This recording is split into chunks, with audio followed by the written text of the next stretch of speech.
Bonjour.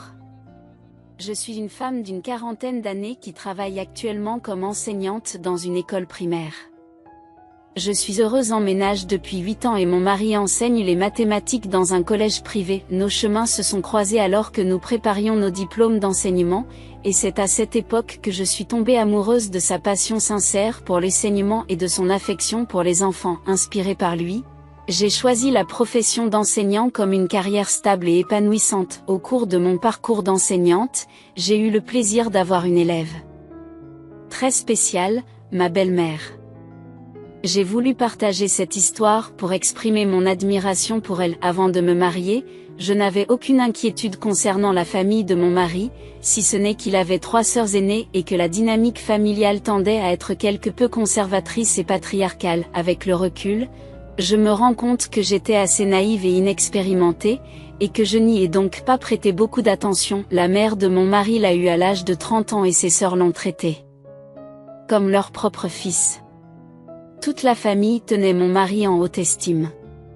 Cependant, le problème s'est posé le soir de notre retour de lune de miel. Alors que nous arrivions chez mes beaux-parents à l'heure du dîner, j'ai remarqué quelque chose de particulier dans la salle à manger. Il y avait 2 tables distinctes, mais même en y jetant un coup d'œil rapide, j'ai pu constater qu'elles n'étaient pas seulement de tailles différentes, mais qu'elles n'avaient pas non plus le même nombre de couverts.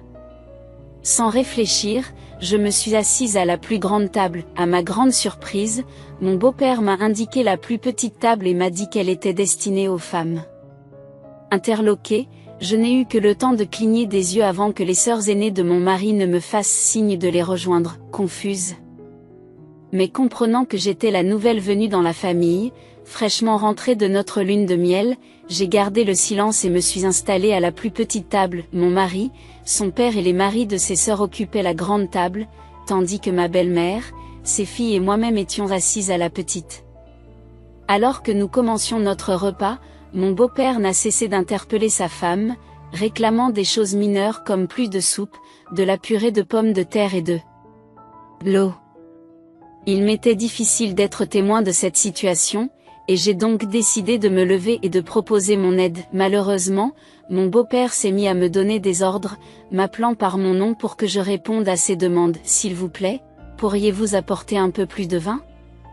Il a commencé à m'appeler d'arrêt, comme si j'étais un serviteur. Malgré mon jeune âge, je ne pensais pas qu'il était approprié d'appeler quelqu'un il ou leur. Cependant, ce que je ne pouvais pas supporter s'est produit ensuite, et apporte le vin qui a été offert en cadeau. Je l'ai laissé dans le réfrigérateur, a ordonné mon beau-père à sa femme. Celle-ci l'a cherché dans le réfrigérateur, mais n'a pas réussi à le trouver pendant un certain temps. Frustré, mon beau-père s'exclama avec impatience, « Seigneur, pourquoi es-tu si lent ? Nous allons finir le dîner en attendant. » Incapable d'attendre plus longtemps, il s'est mis à crier. J'ai décidé de l'aider et j'ai commencé à chercher le vin. Dans un coin du réfrigérateur, j'ai trouvé une bouteille et je lui ai demandé si c'était celle qu'il cherchait. Furieux, il m'a demandé pourquoi je me donnais la peine de lui demander alors que je l'avais déjà trouvée. Je me suis sentie offensée par l'agacement inutile de mon beau-père. Ma belle-mère a dû remarquer mon air mécontent et s'est empressée de me prendre la bouteille des mains, ainsi que de nouveaux verres à vin, et de les lui apporter. Je fis de mon mieux pour réprimer ma colère et retourner m'asseoir. Mais mon beau-père s'est alors plaint, quel que soit ton degré d'ignorance ou d'éducation, tu ne peux pas reconnaître le vin rien qu'en le regardant ? Regarde, tu ne vois pas que c'est du vin. J'étais incrédule.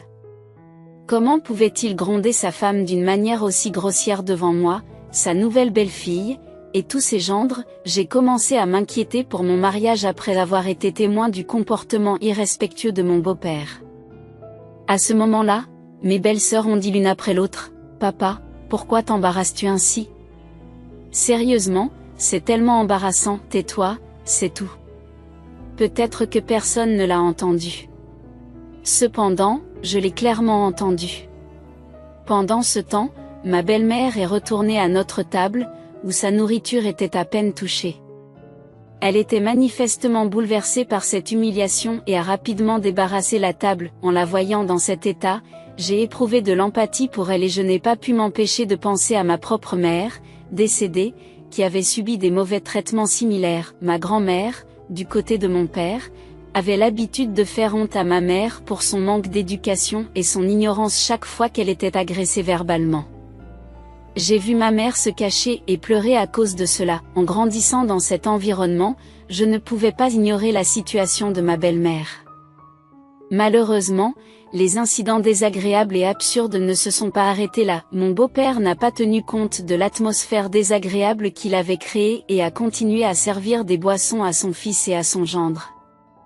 Il s'est mis à faire la morale à haute voix, comme s'il voulait que je l'entende. En ce qui concerne les rôles des hommes et des femmes, il existe certaines attentes à leur égard.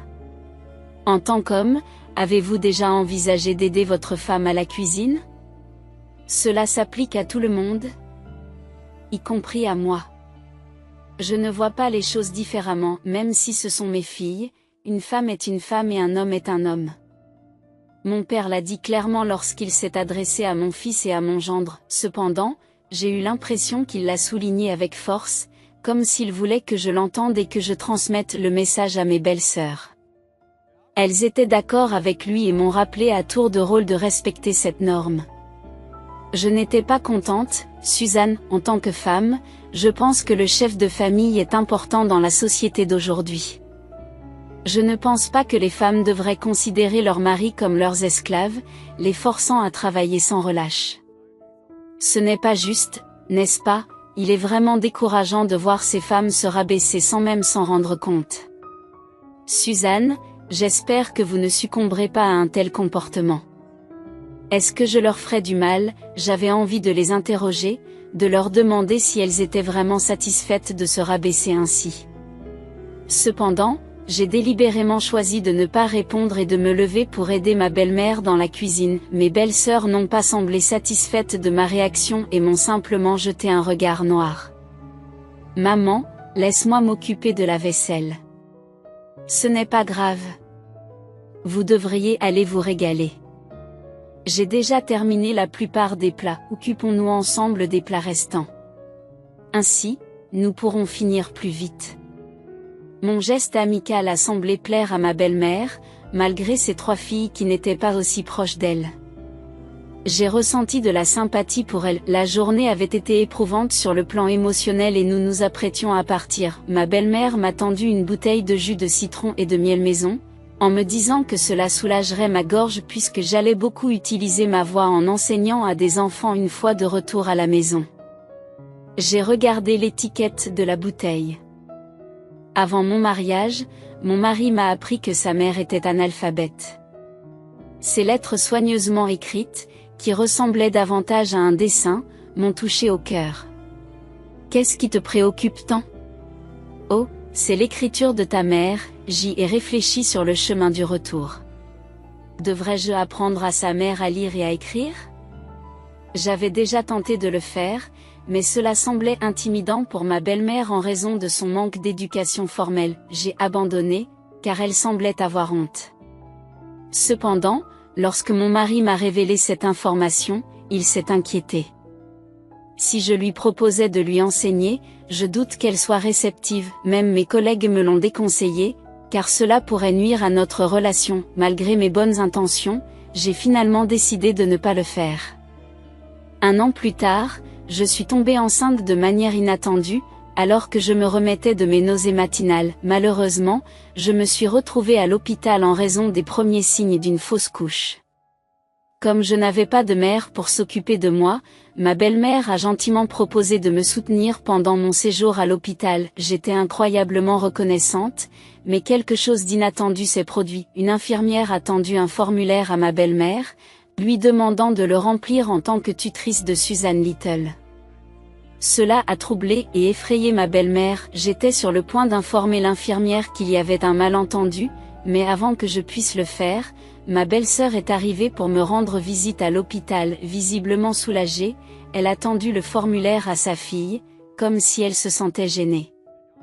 S'excusant rapidement d'avoir acheté du jus de fruits, elle a quitté la pièce. À ce moment-là, je ne pouvais pas savoir si ma belle-sœur croyait que je dormais, mais je l'ai entendue marmonner à voix basse pour elle-même à quel point la situation était embarrassante.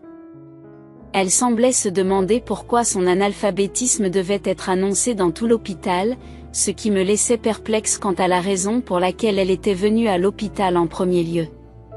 Je suppose que l'ignorance peut donner lieu à un faux sentiment de confiance. Cependant, ma belle-mère est revenue à l'improviste dans la chambre. Elle avait oublié son portefeuille et avait involontairement entendu ce que sa fille disait. J'ai vu qu'elle a pris le portefeuille en silence et a quitté la pièce, semblant gênée, ayant l'impression d'être sa propre fille.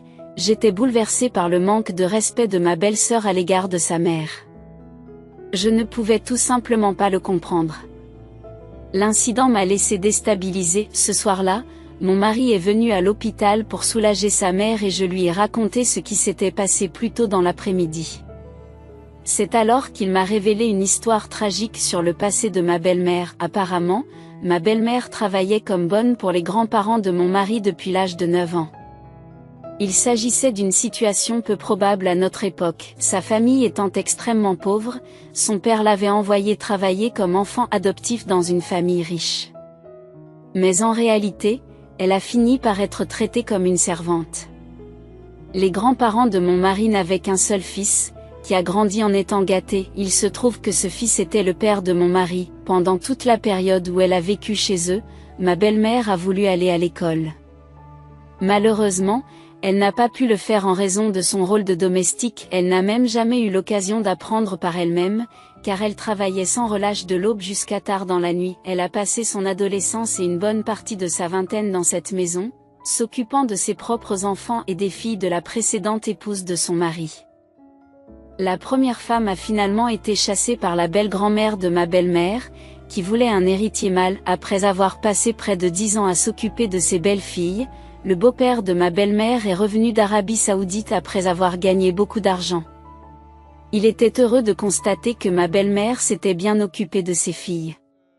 C'est à ce moment-là qu'il a décidé de l'épouser, faisant d'elle sa deuxième femme. En réfléchissant au parcours difficile de ma belle-mère, je n'ai pu m'empêcher de ressentir une immense empathie pour elle.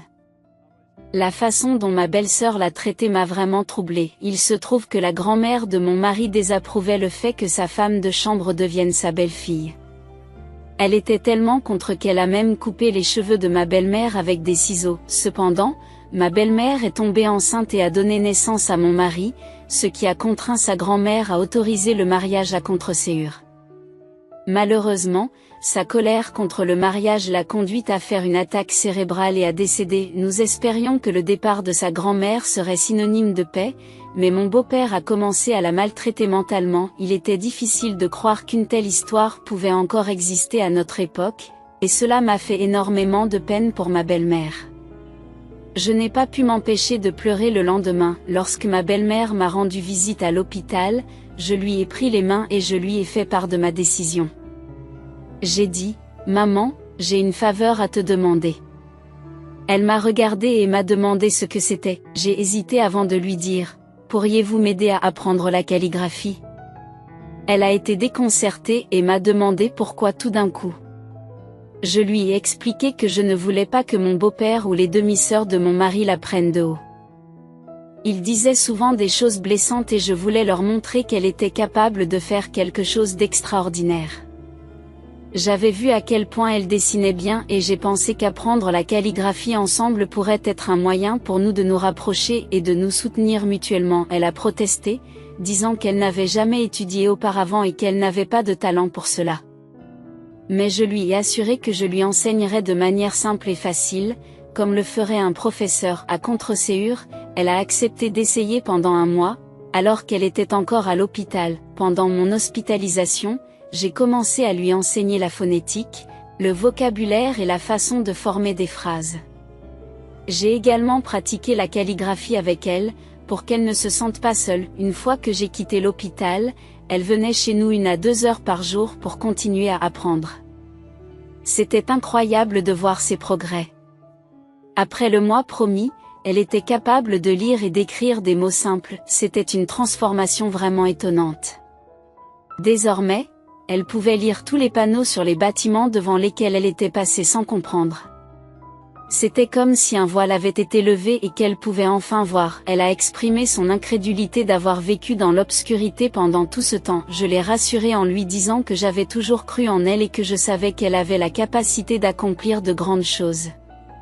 Je la voyais comme une personne intelligente et déterminée, avec des efforts continus, elle serait capable de lire et d'écrire tout ce qu'elle voulait, certainement.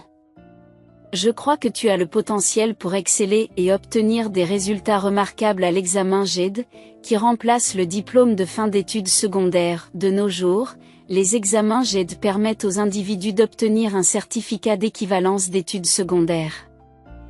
Ma belle-mère a été ravie de découvrir qu'elle pouvait suivre cette option, car elle avait toujours regretté de ne pas avoir bénéficié d'une éducation formelle.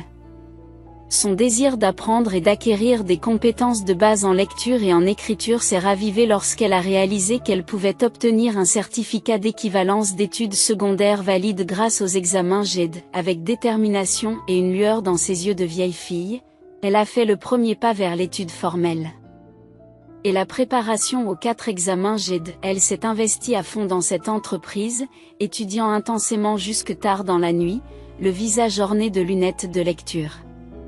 À sa demande, j'ai caché ses études à mon beau-père et à mes belles-sœurs. Il fallait qu'ils ne soient pas au courant de ses études pour qu'ils soient agréablement surpris. Le désir de ma belle-mère d'approfondir ses connaissances s'est émancipé, provoquant l'explosion de son désir d'apprendre refoulé, ce qui l'a poussé à s'engager à étudier pour les examens GED. La naissance de notre bébé a ajouté des couches supplémentaires de joie et de motivation à son parcours. Alors que je ressentais les douleurs du travail associé à l'accouchement, j'ai trouvé du réconfort en sachant qu'un bébé en bonne santé naîtrait bientôt. Simultanément, ma belle-mère a connu son premier triomphe en réussissant son examen d'entrée à l'université. Dans ce moment émouvant, nous nous sommes serrés l'une contre l'autre et les larmes de réussite ont coulé à flot. Nous nous sommes mutuellement félicités et encouragés, exprimant notre fierté pour nos réalisations respectives. Notre soudaine démonstration d'émotion a pris mon beau-père et mes belles-sœurs au dépourvu, les laissant perplexes quant à la cause de notre célébration. Mon beau-père était ravi de la naissance de son petit-fils et m'a offert un généreux cadeau de $1000.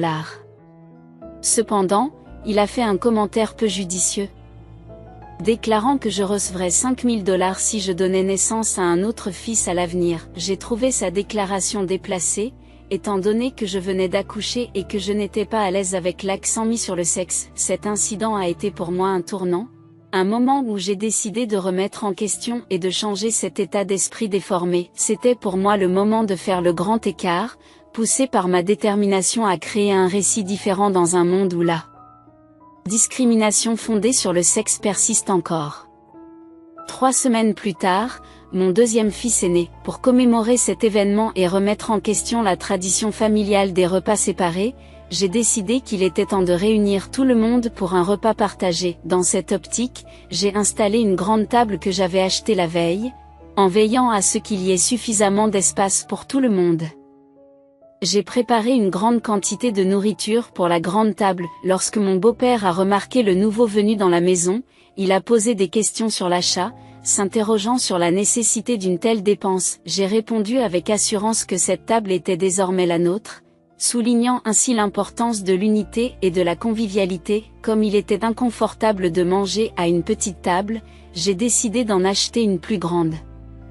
Cependant, certaines personnes se sont demandé pourquoi j'achetais une table plus grande que nécessaire. J'ai expliqué que je l'avais achetée intentionnellement pour pouvoir accueillir tout le monde pendant les repas. J'ai exprimé mes droits en tant qu'individu et j'ai reconnu que j'avais des préférences et des aversions. Si d'autres peuvent exprimer leurs aversions, pourquoi ne pas manger ensemble à cette table où il y a suffisamment d'espace? Mais l'idée que des hommes et des femmes puissent manger ensemble leur paraissait inconcevable, alors j'ai décidé de m'abstenir de manger et de les laisser faire. En réponse, mon beau-père s'est mis en colère et est parti en trombe dans sa chambre, le visage rougi par la colère. Mes 3 belles-sœurs m'ont jeté un regard noir et m'ont reproché de gâcher l'ambiance. Elles ne comprenaient pas pourquoi j'avais agi de la sorte et insisté pour manger à la plus petite table.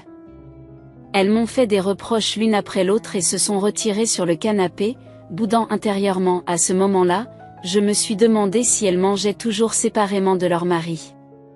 Ignorant leurs remarques, j'ai commencé à mettre la table. Soudain, mon beau-père est sorti de sa chambre et a jeté avec force les assiettes remplies de nourriture sur le sol. Il m'a reproché de manquer d'éducation et m'a accusé d'être à l'origine de cet accès de colère. Peu lui importait que je sois enseignante. Selon lui, ma belle-mère analphabète n'était pas en mesure d'éduquer sa propre belle-fille. Lassée de cette violence verbale permanente, j'ai décidé de dire à mon beau-père ce que j'avais sur le cœur. À ce moment-là, ma belle-mère a reproduit les actions de son mari et a également jeté les assiettes remplies de nourriture sur le sol. Je ne pouvais plus tolérer ces mauvais traitements. Mon bébé s'est réveillé dans le vacarme et a commencé à pleurer. Les mots durs de mon beau-père résonnaient dans mon esprit. Dans cette atmosphère tendue, j'ai trouvé le courage de déclarer que je ne voulais plus vivre avec eux et que je souhaitais divorcer. Leur réaction a été empreinte d'incrédulité et de moquerie. Ils m'ont demandé si j'étais capable de remplir moi-même les formulaires de divorce, m'ont ridiculisé pour mon manque d'éducation et m'ont laissé entendre que je devrais être reconnaissante d'être autorisée à vivre dans leur maison. Ma belle-mère, apparemment insensible à leur raillerie, a pris les papiers du divorce sur les portes voisines et a commencé à les remplir. Cette tournure inattendue des événements a laissé tout le monde sous le choc. Les mâchoires tombant en incrédulité. Lorsque mon beau-père a retrouvé son calme, il a arraché les formulaires de divorce à ma belle-mère et les a déchirés en morceaux, comme s'il se moquait d'elle. Je suis restée bouche bée en regardant les événements se dérouler. Sachant exactement ce qui allait se passer, ma belle-mère s'est retirée calmement dans sa chambre et a récupéré un sac contenant une pile de formulaires de divorce. Déterminée et imperturbable, elle a commencé à remplir les formulaires chaque fois que son mari en déchira un. C'est devenu un processus cyclique, où elle remplissait avec diligence un nouveau formulaire à chaque fois que l'ancien était détruit. La répétition persistante a finalement eu raison de mon beau-père, qui s'est effondré sur le sol.